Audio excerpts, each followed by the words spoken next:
In case you didn't know, everything's a psy-op. Everyone's out to get you, and everything that you see going on in the world is true. If people doubt you, it's because they're lying to you or they're controlled by the government.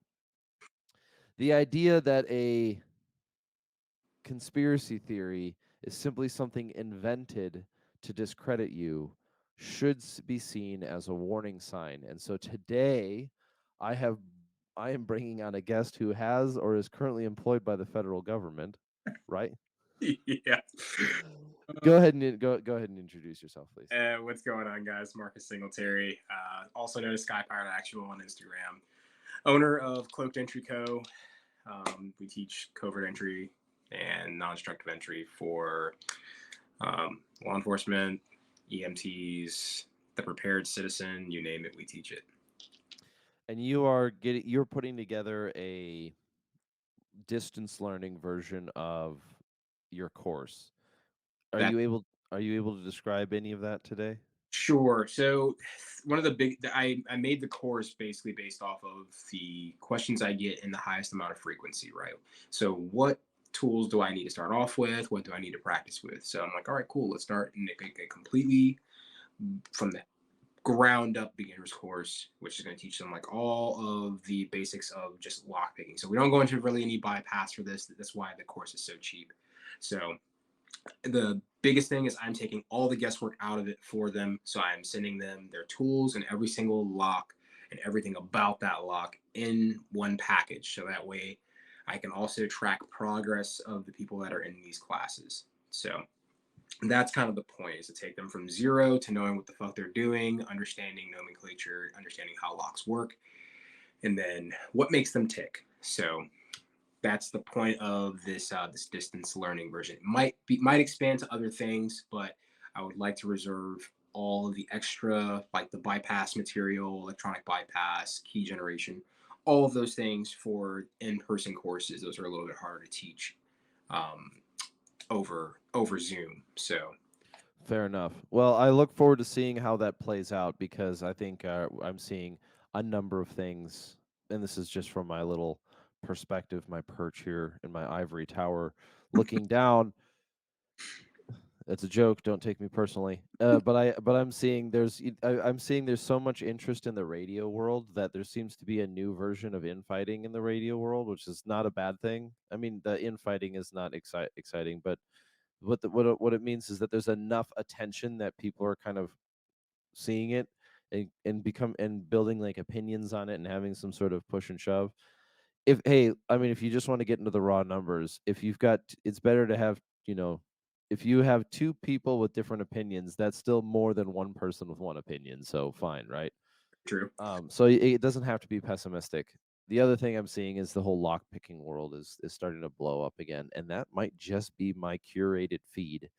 But um, I've been dusting that skill set off, and it's interesting because when I was younger and when we were, I don't know, when I was younger and even maybe 10 years ago, lockpicking was still something that like no one really did. No Yeah. one really knew about it. And now it's sort of like, you've got Covert Entry Co. putting out these hilarious videos, and you've got you guys doing this instruction, and it's neat to see that, maybe Skyrim had more of an influence on us than we thought. Yeah, more than likely. Yeah. It's good because I see the stigma is starting to be kind of erased.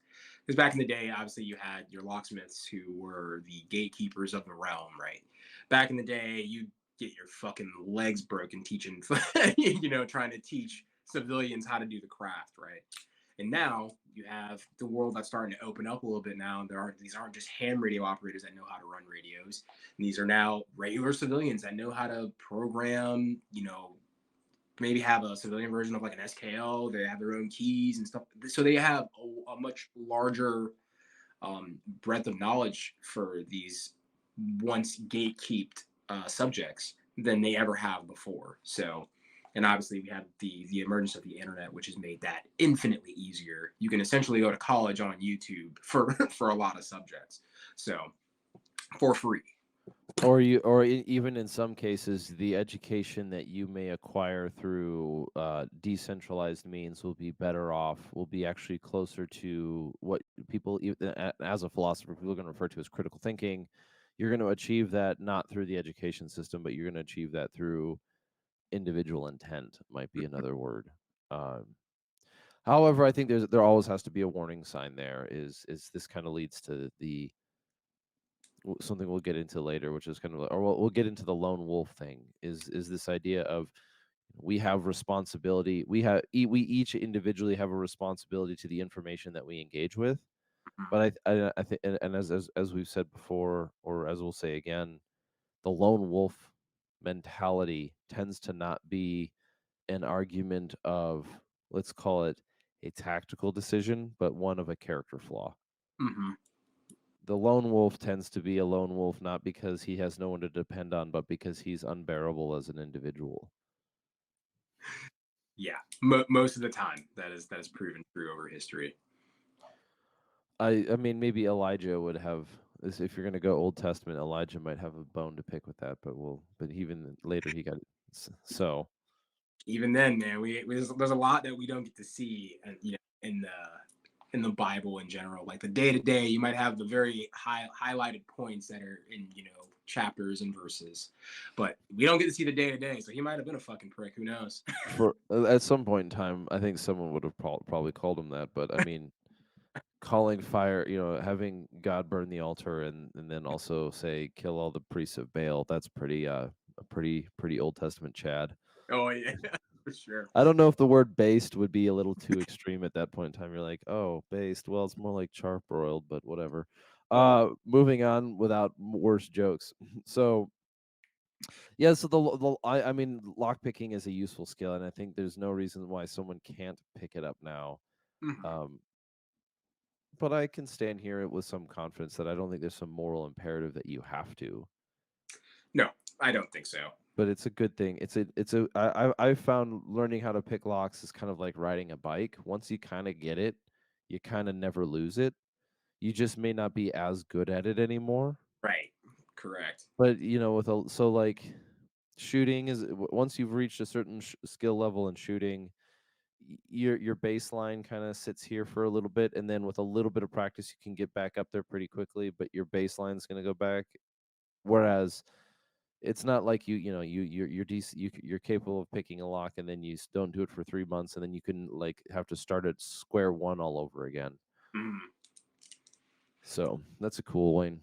But we're not really here to talk about the is purely physical subjects today. We're actually gonna we're talking about this idea of doubt, and I think one of the things that you're seeing, and maybe this is the best segue into this, is with this decentralization that's happening through internet and technology, and then also within communities and populations, um, what that opens up, what that seems to have opened up is, on the one hand, people are having more access to more information, but when in the case of the lock picking scenario, not it the it's it the skill of picking a lock is not approached with the same amount of doubt. Now we have the problem of, as we started the show on, everything as a psy-op. So like, are you teaching lock picking? So is this is lock picking as some sort of honeypot activity that I need to know about? No, not in the slightest. So, just to watch our own ass, we do a little bit of a background check on the people that we let in class too. We see some slightly concerning things. We have other people that will do a slightly bigger deep dive on those people, and then if we don't find anything, for the most part, we haven't had that. We've had some people that have kind of like skirted that line. I'm like, I don't know about you, and so we spend a little bit extra time with that person to kind of see if we can glean a little bit more about who they are. Um, and you're not going to catch everyone. That's the thing. So some people are good at hiding their intent. So, but we found for the most part, I would say 95 percentile criminals are not willing to pay in order to get better at crime. So typically speaking, they already have their methods that they're solid in, and we're learning from criminals. So that's not, people have this thing that criminals are going out and they're learning in these courses and stuff like that. I'm like, no, it's the exact opposite, man. Criminals are usually at the leading edge of everything. So, like, a lot of the times, cops are going into criminals that they've already caught in the past. It could be from anything, right? A slip up or some type of fuck up, but they're really good at this thing. So maybe they commute some time so they teach law enforcement how to do the thing they do really well. It's a very real thing. It happens all the fucking time. So for the most part, it's not the good guys are always catching up to the bad guys, not the other way around. So at least the guys that are at the cutting edge of criminality, those are the guys that are putting out those skill sets, not the other way around. So I've been working on or struggling with this kind of subject lately, and it fits within this avenue of distinctions between populations. And an example of it would be if you take something like a military unit, even a special operations military unit, and then like a inner city gang issue. On the one hand, they're doing a lot of the similar stuff. They're on the one hand, there's a lot of similarity between the two, but on the other hand, there's a lot of difference, Yes. and that difference is you can come depending on your perspective in the form of a sanction. We allow the government, we allow people, or we are morally we we find the actions of SEAL Team 6 to be morally justified, but not the Bloods or the Crips or whatever, and there's this attitude, or there's effectiveness, organization structure, there's differentiation, but we're still dealing with some subjects of intrigue here. Is like, what's the difference between the CIA and the cartel, and what's the difference between all these different, a cartel, let's call it a cartel, right? And so there's a lot going on here, and this is where we in the 21st century deal with questions of good guys and bad guys and morals and ethics, and have to come to some conclusion at the end. We have to, and I find it difficult sometimes because let's take the lockpicking thing. You said criminal or law enforcement goes to criminals who tend to be at the cutting edge of things. Most of the criminals that I've encountered are not at all at the cutting edge of anything. They're Right. not. They're very much so not at the cutting edge of anything at all. They're more closer to the asylum than they are to the cutting edge of any sort of activity. They're mimicking each other, and they're copying these ideas, and they're involved in this very, like, how do I say this, strange position. Um, So when I want to clear something up. So when I'm saying that they're at the cutting edge, I am speaking generally, but I'm talking about essentially how you would compare conventional assault, right? mm, That is, so I'm talking about the smart criminals, right? The dumb criminals, just like the dumb enemy, they're all probably fucking dead already, right? Dead or in jail. But the guys that are really at the cutting edge are at the front, like these fucking gangs that are utilizing hacking to snatch fucking cars and stuff like that. Those aren't the dumb criminals. yeah. Those are the guys that I'm talking about. So I'm talking about a hyper small number of smart criminals that are doing and coming up with these methods. And so, do we run into an epistemological problem or a bit difficulty of knowledge? Is that they're out there, we know they're out there, but we don't know how they're out there? Because if we knew who they were, then this wouldn't be a problem. I don't think it's that.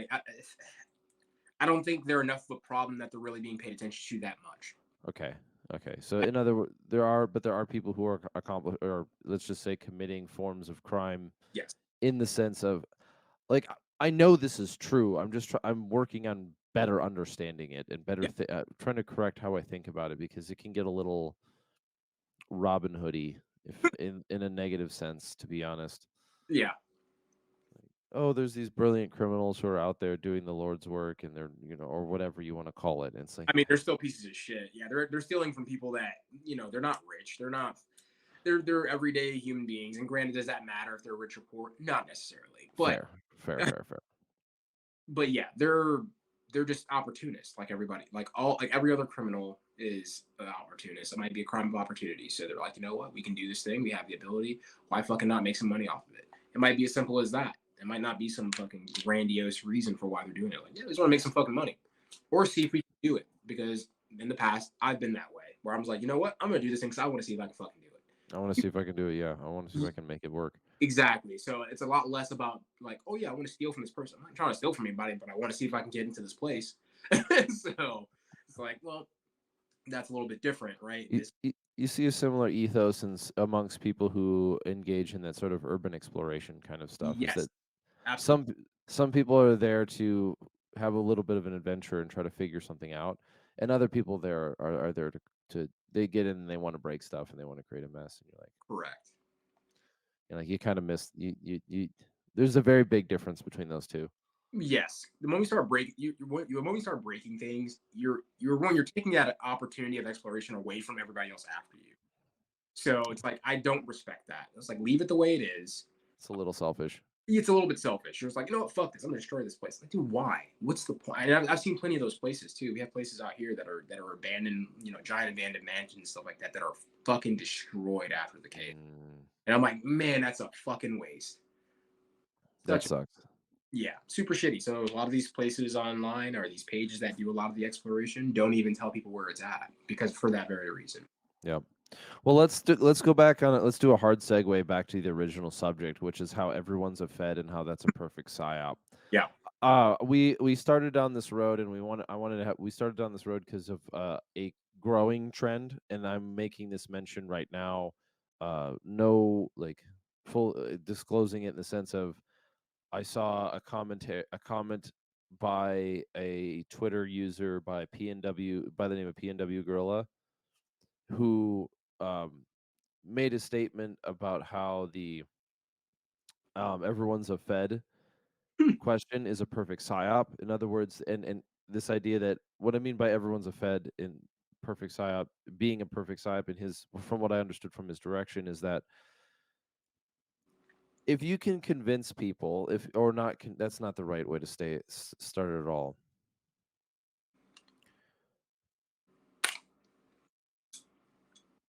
The presence of doubt can be sufficiently used to dismantle or cause animosity within a community or a population. And so the question becomes, is it intentional? The problem that he was describing is something that I've seen written about, spoken about, talked about in other places, and that is the issue that has become very relevant in our day and age because of the actions by agencies as well as individuals to use subversion to manipulate individuals to produce politically advantageous outcomes that are false. An example of it would be the Gretchen Whitmer trial. Is that the some of the people that were in, or not the Governor Whitmer trial, the Governor Whitmer plot, and how that plot was um that plot was orchestrated, facilitated, funded, and developed by a three-letter agency which used citizens as not stooges, but as essentially the fall guy for something that they were orchestrating. And by the way that it played out, it appears that the purpose of the Governor Whitmer kidnapping plot was to produce a politically advantageous image that this person was being attacked by those people. Hmm. So what it and it wasn't like it was just a gentle outcome um for the people involved, but this issue, and you have this one, you have things like Ruby Ridge, you have things like even Waco to some extent that raise suspicion of the people that we know and the people that are around us for being feds. It's like, who do I know who could be a fed? And the problem about this in the term someone being a fed is now I have an opaque idea that I can ascribe to literally anybody because anyone can be an informant, and that is reminiscent of the Soviet world where the only thing you know is that the party is in power. Well, I don't think that's the right way of saying it. Um, the only thing that you know, that's not the right way of saying it. I went down the same thing twice. The foundation of society has been replaced with voluntary trust with guaranteed distrust. Yeah. When I was in the when I was in the when I was in Ukraine and that part of the world, it was you could see the ghost of communism haunting populations. Everything is doubt. Everything is suspicion. So how do you I did an okay job describing it, I think, but I'd like to hear your description of what I'm trying to go over because I feel like I'm stumbling on it now.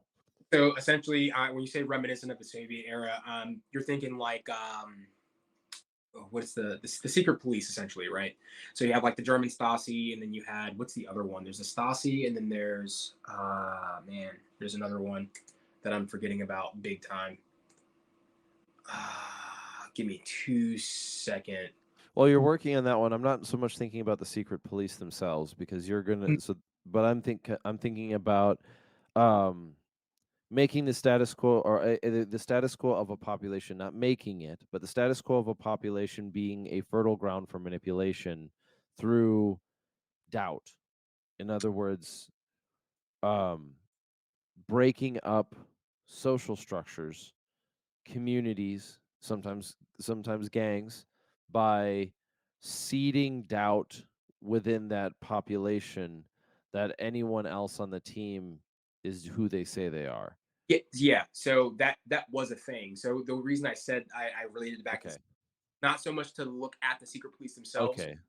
the environment that they fostered, right? Because everyone was an informant, and if you're so they essentially made it so that you couldn't even trust your own neighbor. You couldn't even trust your own fucking wife, right? Because they were like, you might be in a fucking informant work for the secret police, and then they're gonna black bag me in the middle of the fucking night, and I'm never gonna be heard from again. And so that's essentially the environment that was created by the secret police because everyone was a fucking informant. And you remember when the Berlin Wall fell, they said the amount of documents that the secret police had on its citizenry was it was absolutely astonishing, right? They had cabinets on cabinets on cabinets of information per person, so they couldn't even destroy it all when the wall fell.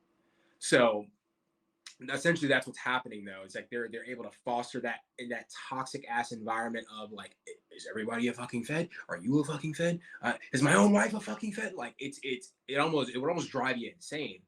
And I think that's once again, I think all of this is by design. I think being able to sow distrust at such a high level to where you can't go on Instagram and fucking say like, hey, find your tribe, and then you think like 18,000, 18 to 20% of the people in there are fucking feds. Just wait, which is possible, sure. I don't want to. I'm not going to say that that's not the case, and it's absolutely zero probability. Nothing is ever zero probability of happening. So, but it's like that is more. That's making up more than 50% of the attitude that people are taking into that supposedly pure engagement, right? Yeah, I get the point. There's two scenarios where it plays out. One of them would be I have a long-term friend that I've known for a while, but now I'm starting to wonder if he is who he says he is. Mm-hmm. Okay, well, uh, this is a metaphor. It's not, but the point is it's a metaphor. It's an example, and a thought experiment, whatever. But or a case in point that I would say is like what happened. So now when I find myself wondering in the evening when I'm brushing my teeth or whatever, it's like, ah, like, is he really who he says he is?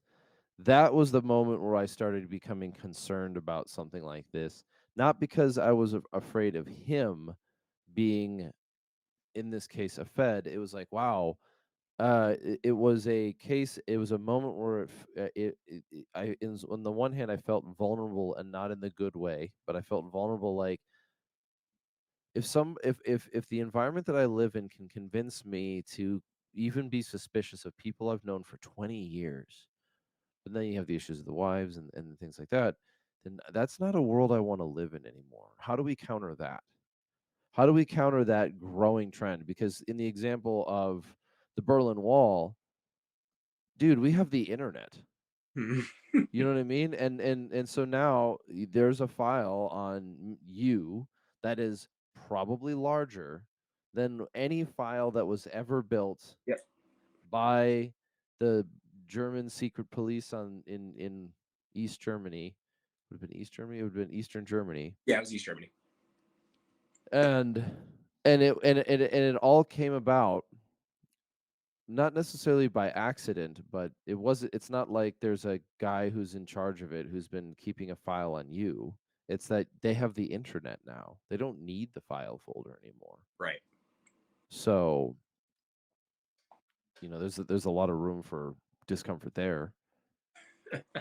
Yeah, no, I think people are aware of it. They're, once again, the comfort portion, or the, I guess you can say comfort, or no, it's the word I'm looking for. It's not comfort.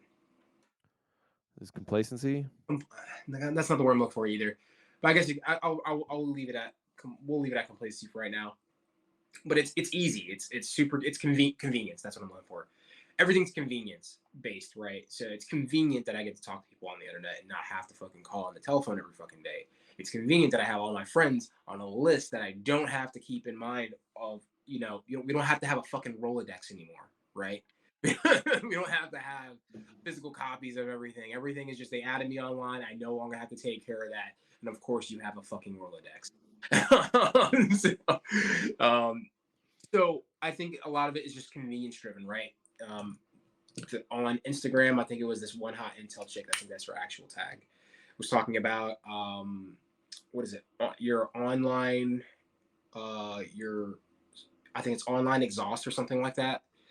Digital exhaust. Digital exhaust. There it is. So, and then that's pretty much what it all is, right? How all the information that you put out there that you don't even realize, maybe by itself is benign, but together with all the other things that you've written and posted online that you can never get rid of, paints a really complete picture of where you are, where you live, who your family are, uh, what you do for a living, everything. Yeah. You essentially keep your own online dossier of yourself.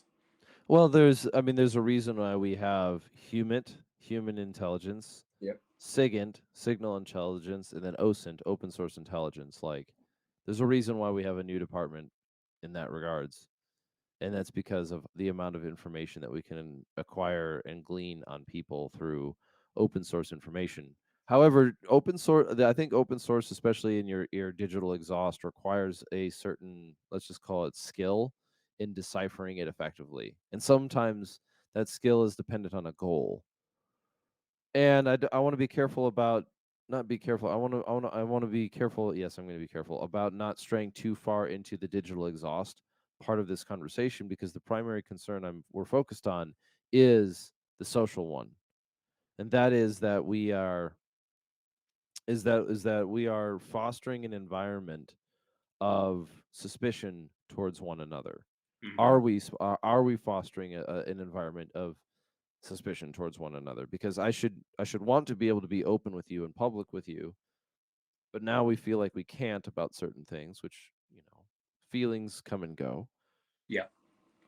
But the important element of the subject kind of looks something like, well, it's not the feeling that's the issue. It's the issue is that we have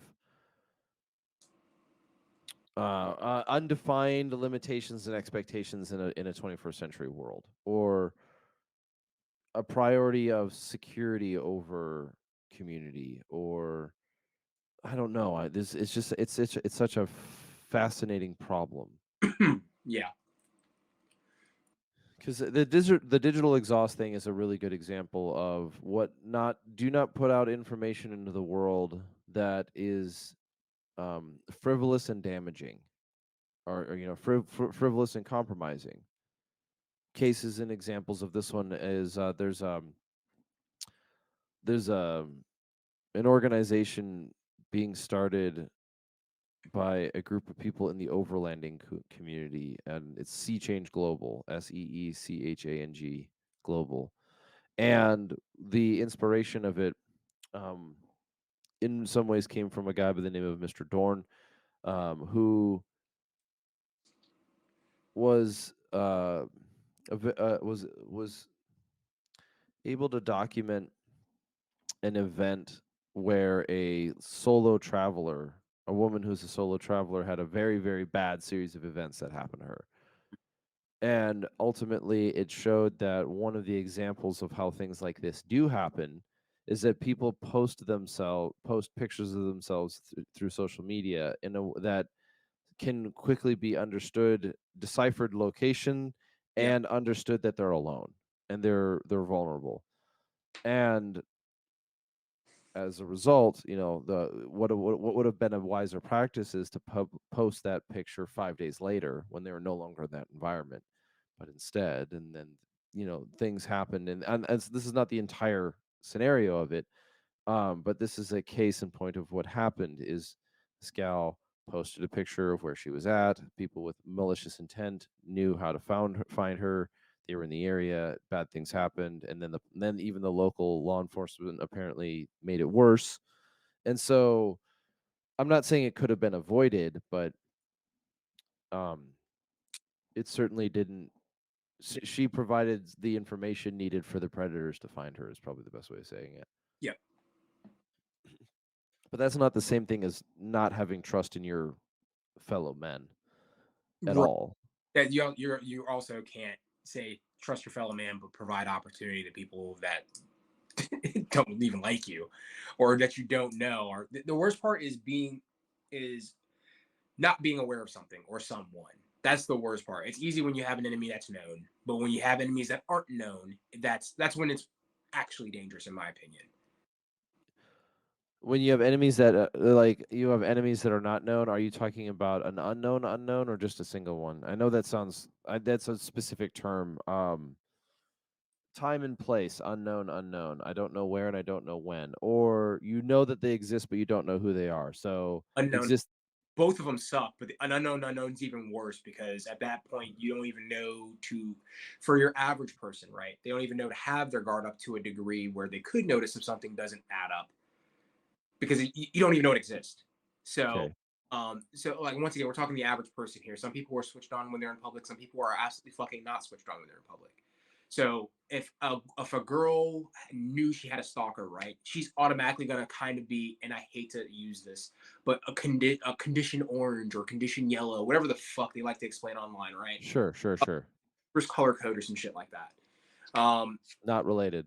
not really. Yeah, okay, yeah. I was I'm throwing some shit out there, but Oh uh, no, as in my last name's Cooper and I'm not related to Jeff oh, Cooper.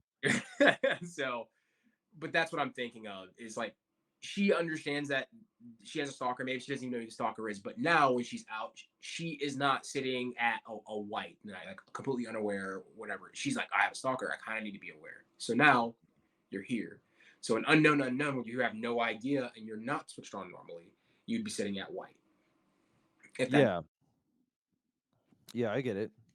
I I I get it. Yeah. So the problem that we're dealing with this though, the problem that we're dealing with the example of the color codes and the conditions and the condition 1, condition 0, yellow, red, orange, black, white is that they're all passive and reactive, yeah, right? So going out and finding community is not a passive and reactive mentality. at all.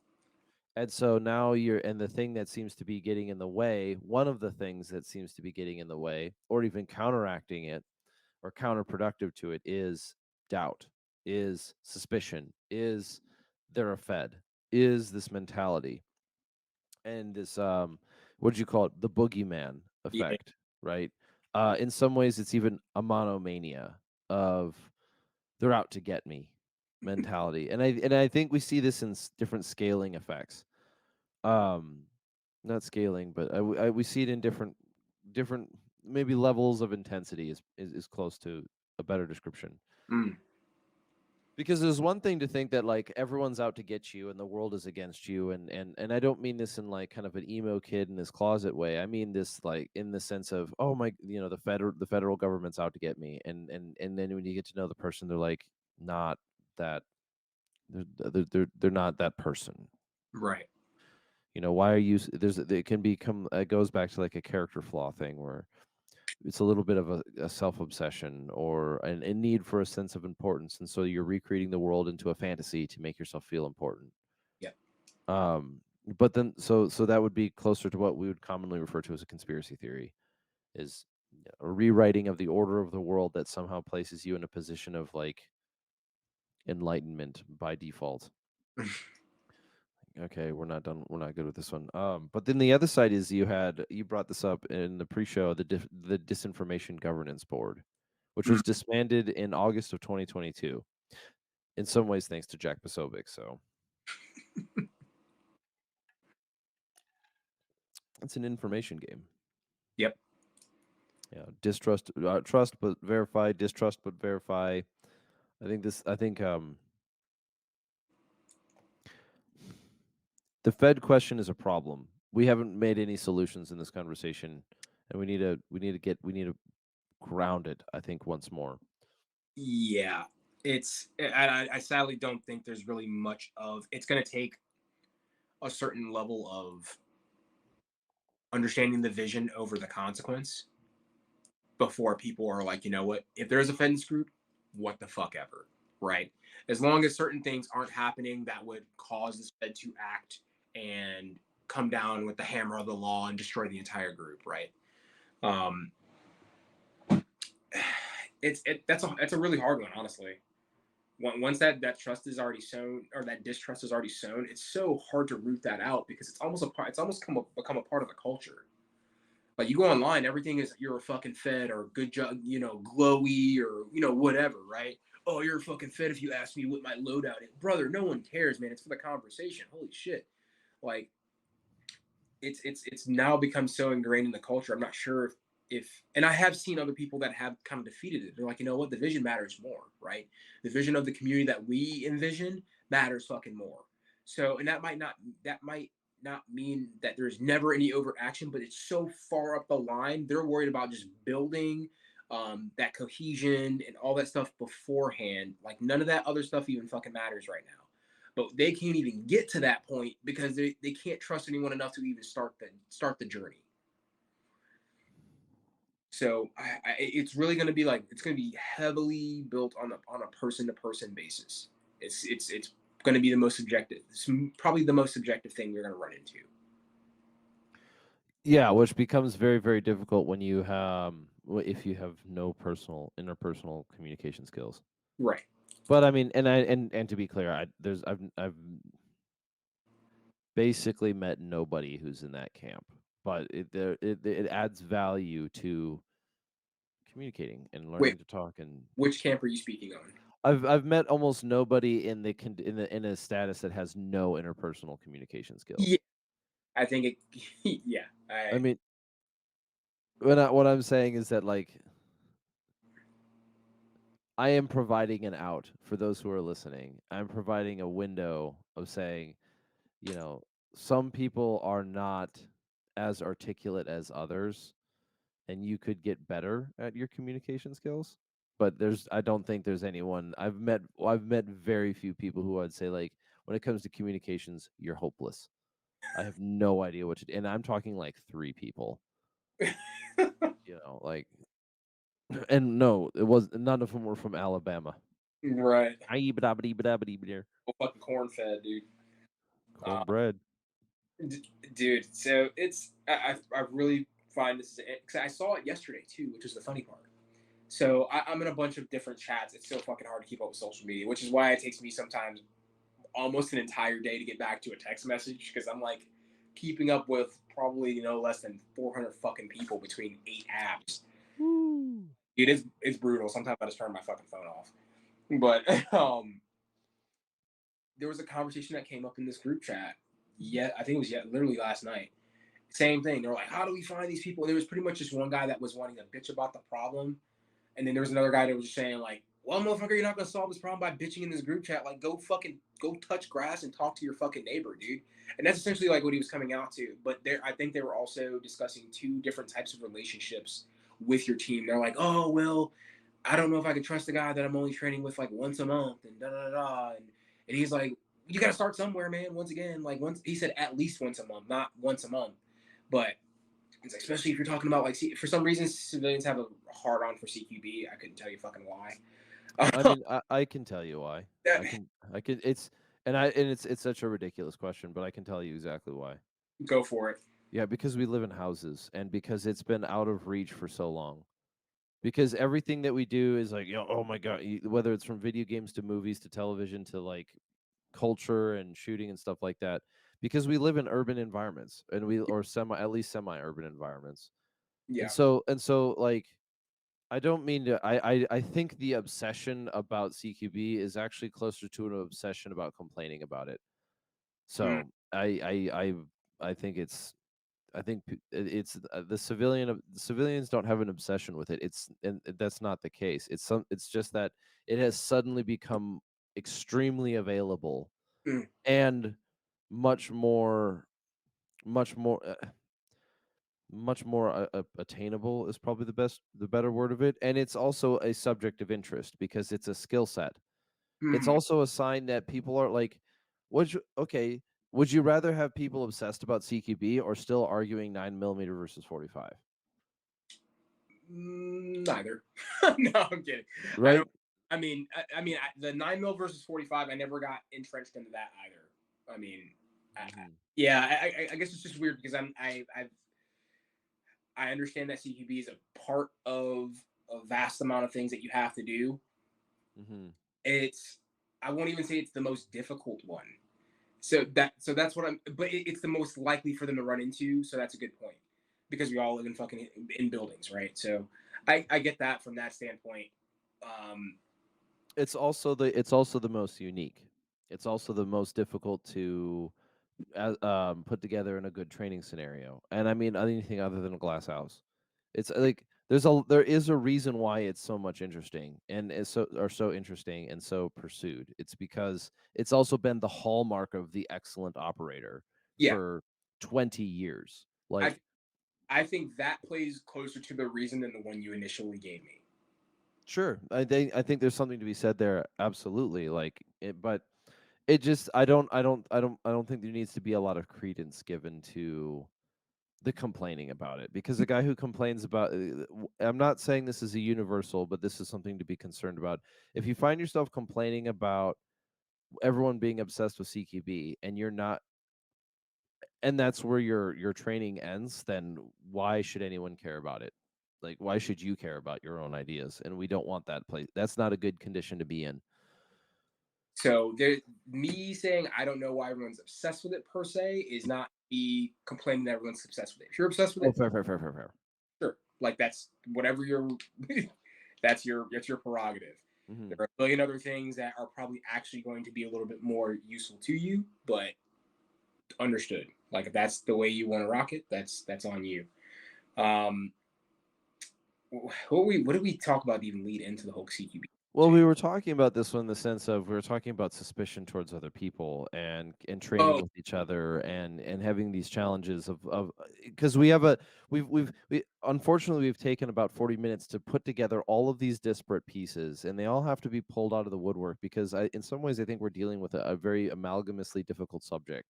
And when I mean amalgamous, I mean we're combining all of these different components that are across a cultural spectrum or not spectrum, a cultural sphere to contribute and attribute to a specific problem, and that is what we were referring to as Soviet doubt, or yes, I'm referring to as Soviet doubt, and it's like, and it goes back to when I was in Ukraine, we encountered a certain mentality, or even in that portion of the world, Poland, Slovakia, Ukraine, you could easily find Soviet doubt or the ghost of communism haunting people, where they approached everyone with suspicion.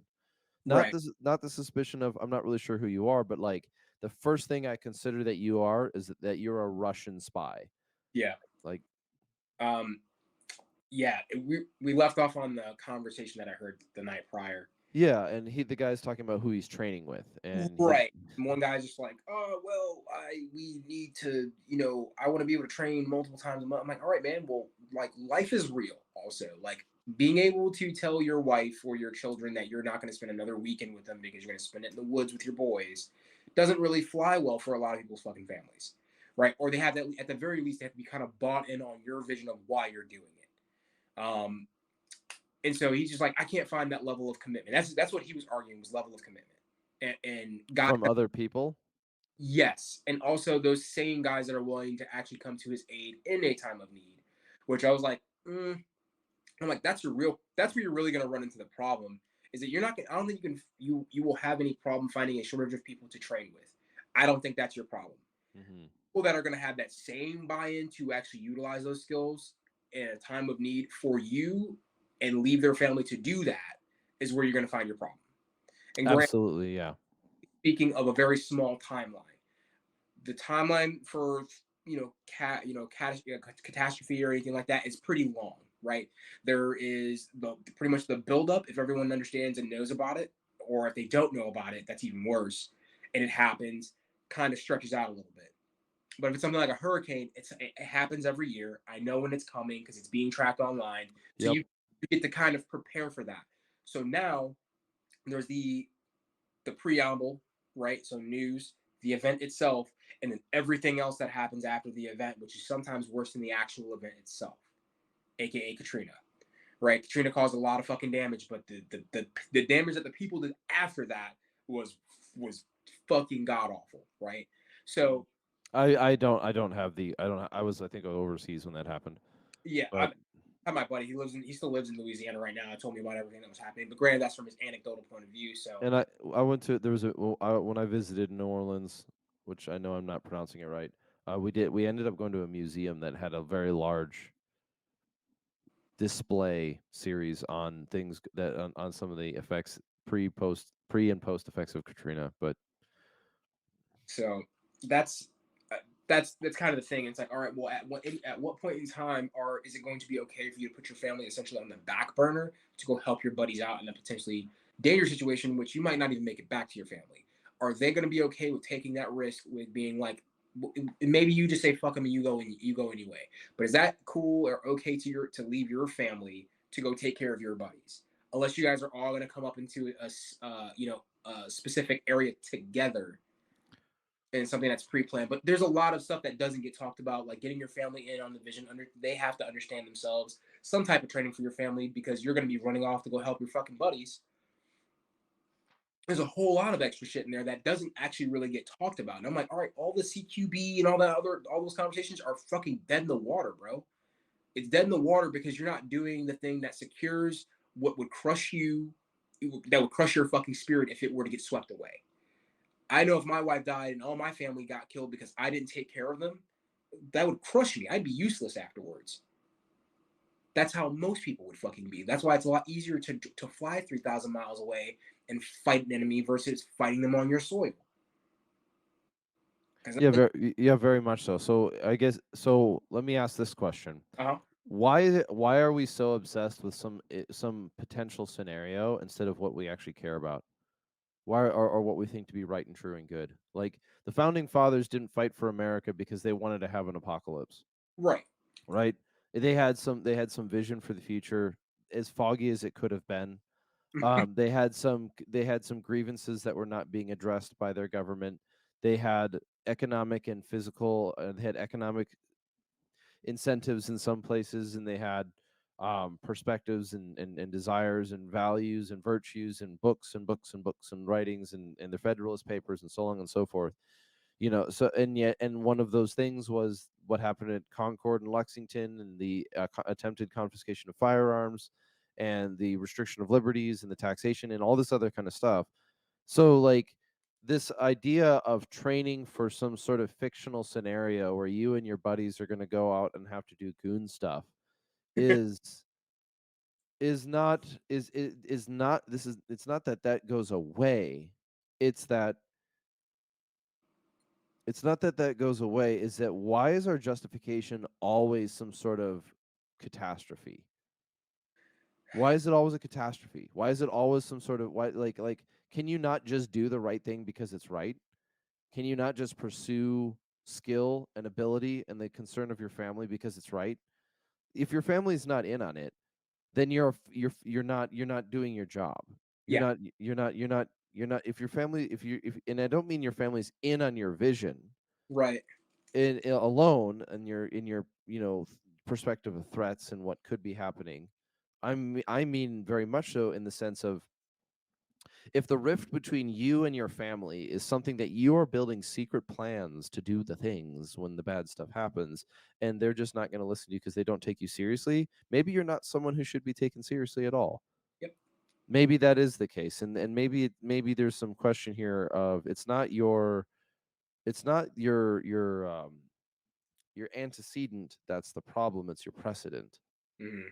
And your precedent is, well, the bad things are going to happen, so we need to be prepared, as opposed to something like, I've taken time to consider and read and engage in it, and a measure of self-sufficiency is better for the fruit of our family.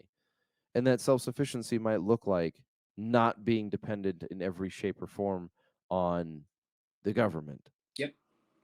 That makes sense. You can say it's a good thing to have some sort of dependency, but if your training mentality is solely on the pending apocalypse, that's what I think is the issue, and that is the exact kind of environment that is super easy to manipulate Hmm. if you're talking about the quote unquote feds. So I think that's the point. I think that's the point that it boils down to. If your outlook on the world is perpetually waiting for the pending apocalypse, you're the kind of person that somebody you are building your lifestyle, your and your metaphysics, your understanding of reality into your outlook in the world into the exact candidate that is perfectly easy to manipulate into doing somebody else's dirty work, and the problem is you. It's not them. Right. You, because you don't know who it is, you don't know where they are, you don't know what their plans are, but you do know who you are. Hmm. So fix that. Well said. It's been I've had some time to it's just been grinding on it for a while of the issue with people is that like they always have to come and be like, oh my gosh, the economy's falling apart, we have to go build a bunker in the woods. It's like, why don't you just start a farm? Yeah. Well, because the apocalypse is like, no, dude, no, you don't need the apocalypse. Put the apocalypse down and just go do something. Yeah. Oh, I can't train with anybody because they're like everyone's a fed. Like, okay, well then become trustworthy, and Yeah. I mean, I Super. then okay, like I I can't help you.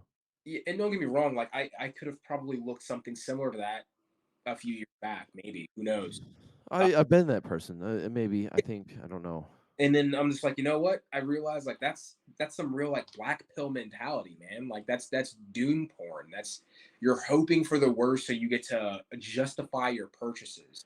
And Yeah, well, we had Donovan on the show, and he was saying that one of the advantages of, or one of the things that you get from a doomer pill mentality, what we're calling a doomer pill mentality, yeah, is that and this is my words. These are I'm paraphrasing him poorly, but if it's all going to hell, then it's nice because you don't have any responsibilities. The pending apocalypse is an abdication of responsibility. yes, You yeah. know. Oof, that's good. That's really good, actually. Yeah, no, I think that's spot on, actually. Hmm. Um, and then and I've said this before, and I'm pretty sure I've even posted about it. And I was like, man, like I was like, you don't want to go through like life is a beautiful fucking thing, man. I think that doesn't get said enough. Everyone kind of focuses on how shitty life is, and that doesn't realize like life is holds some of the most beautiful things you'll ever literally experience in this little blip of time that is your life. Like, why would I not want to spend a lot of time enjoying that? Why would I not want to make the most based ass memories with my fucking wife and my fucking dogs and go do good things and make good money and eat good food, do whatever, like do all the good things that God intended you to do for this with this life. Um, Instead of worrying about the absolute worst things that can possibly happen, just letting your imagination run with it. It doesn't make any fucking sense. It's like that's not a way to live. That's absolutely not the way to fucking live. Even if you're right at the end of the fucking day, look how much time you wasted to get to that point. If it does happen to happen to you, Yeah, I think I think that that mentality can be a poor substitution for living with conviction. The not your mentality, but the the presence of an immediate threat is functions in a window for a short window as a an adrenaline boost of conviction.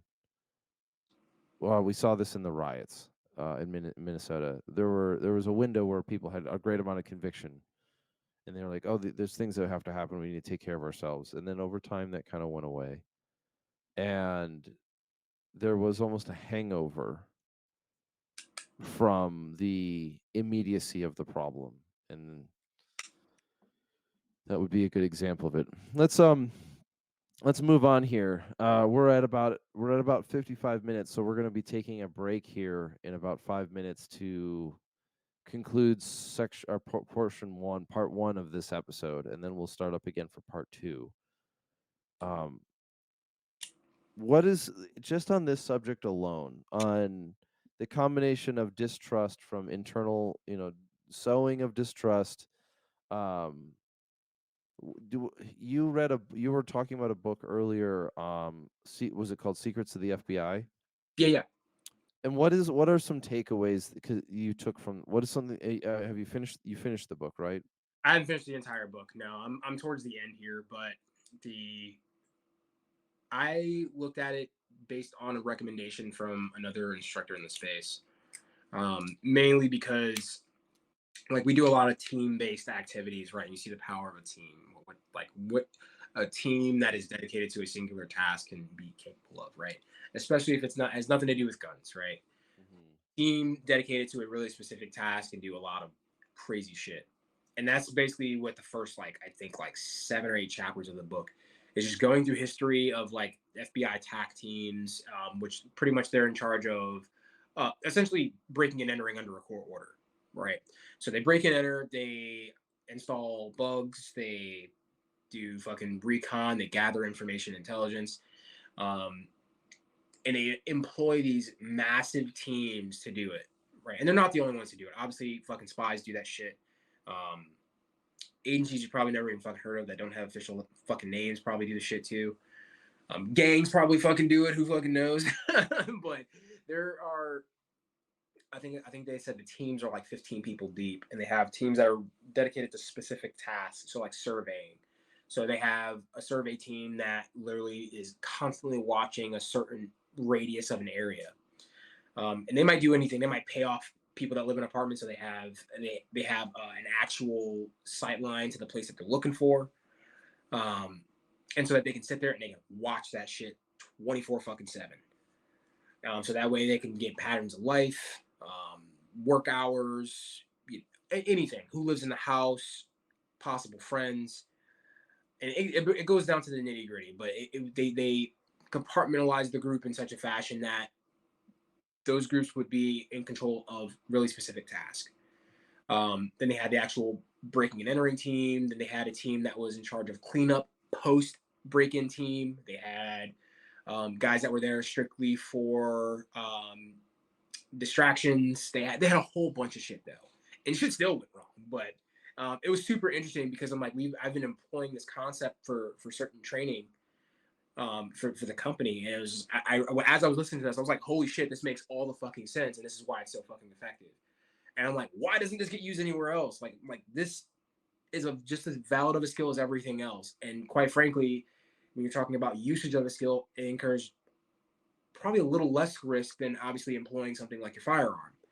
There is innate and immediate risk the moment that you employ a firearm. And so, well, like, and it works. And so that's why I was like, when I was reading it, I was like, oh, this is sick. One, it was a great fucking book to read, and I was just like validation for like everything um that me and these other instructors talk about too. I was like, well, that's good because we derived it from the book. We were already teaching the shit, and then it was just like, oh, so this is legitimate. People were definitely using this. Can Historic. you can you explain some of these things? The some one of these. Can you explain an example of what you're talking about of something validated? Because I am outside of that circle. At least I think I am. So obviously the recon portions that doesn't really change across the spectrum as far as like if you're an infantryman, if you're special reconnaissance, there's certain things you're going to look for, right? And essentially what you're doing is you're filling in the blank for information for really specific things. So your five, maybe your five W's: who, what, where, why, and when. Um, so recon techniques, a lot of us brought that from service. Then you had like specific techniques for entry. So that could be, so I won't say recently became a fan of it, but like key generation for certain things, right? My buddy Pat was very good on the key gen side, and key generation is essentially I go up to any of these door locks over here, I pick it, I use a tool to read the bidding, and I create a key for use whenever I fucking want. Mm-hmm. So I now have repeated entry. I don't have to spend a lot of time. I don't look weird to the outside from any outsiders looking at me doing the thing because I'm using the actual key. So now I have the key to your house, and I spent 3 minutes maybe at your back door taking the reading and cutting my own key. I didn't see them use that in the book as much, but they did mostly like picking, bypassing to getting into to these houses and stuff like that, which most places you can just pick or bypass your way in. But that's the key generation part. As soon as I learned it, I was like, I see all of the applicability here. So I don't know if they used key generation in the book, but I wouldn't be surprised if they had used that at some point in time. Just because optics wise, if you wanted to get into a place a lot faster and without looking like a weirdo sitting by the door, a lot easier to just use the actual fucking key. So yeah, so that's most of it, just validation of certain team tactics, because we understood that they actually did work when they used it. And then once again, the guys that are using it in the space typically have the experience in some different capacity doing it before teaching it. So so seeing it validated in a different sense is kind of what I mean. Not so much validation of the actual technique itself, but seeing it validated through a different framing from someone else doing the job. Though, yeah, that makes sense. I think it makes sense. We have a validation of the how, and then that leaves us more room for the why and the what we're aiming at. I think Mhm. that's how I look at it this way. Because I think there's a certain assertion that would be given in the book and in that kind of writing on there is some intent. They already have set the mission set in front of them. They already Yeah, know which direction they're going. And so now it's just how do we get there? yeah, and they already have like a signed, essentially, what's the word I'm looking for? Court order to do this thing. So it's a court mandated break and enter. So it's like, all right, that's cool. Does it make it any less moral? No. But it's like it's all for the possibility of what they might find, right? Mhm. So Mhm. you could break into a place and it was completely fucking empty of anything you were looking for. It's still Yeah. yes, because you broke into someone's fucking house, regardless if you're a law enforcement or fucking not. Moral's a moral. So It's almost like we've reached the materialism cap on information. And I'm not saying that that's not I mean, I'm hopefully don't turn into like a Teddy Roosevelt. We're like, "Oh, we have trains. We don't need any more inventions. Let's close down the patents department." As a joke, but the point with that one comes out with um gosh, now my head is on it. Is the there's so much information available to everyone, anyone, through things like the internet now, and lockpicking is just one example, that we are faced much less with the question of how do I do something and more with the question of why, mhm, which I believe has a lot to do with why we which I believe has a lot to do with why we face so many issues with things like suicide and isolation and hopelessness, aimlessness, crushed souls with capable bodies kind of problem. yeah. But it's not easy. Well, let's do this. We're gonna wrap up the part one of this show, and then we're gonna get started with part two. So, Marcus, where do people find you? Where do they find your gear? Where do they find your training? Where can you be looked for? All right. You guys can find both the company and my personal page on Instagram. My personal page is skypirate_actual. I'll say it again, skypirate_actual. And then the page is at Cloaked Entry Co, all one word. And then for the website, it would be www.cloakedentryco.com. My wife also teaches this stuff as well. So look her up as well. It's MySpace, MAI space 2.0. That's going to be on Instagram. And then yeah, obviously you can reach her on the Cloaked Entry Co page as well. Well, that sounds good. We're gonna take a second here to re-grab our bearings and get started for part 2. So, Marcus, thank you for coming on the show. Thanks for talking about the kind of the difficult question of doubt and community.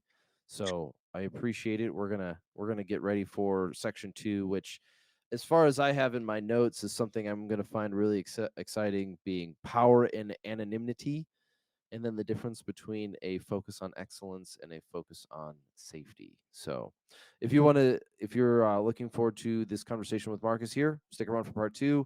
If you are listening to this and you're current up to date, we'll have it out in the morning. So, thank you very much. This has been the Redacted Culture Cast. If you want to support the show, head over to redactedculture.locals.com. That's where you can join the conversation and support the show, as well as our merch store, which is at redactedllc.com.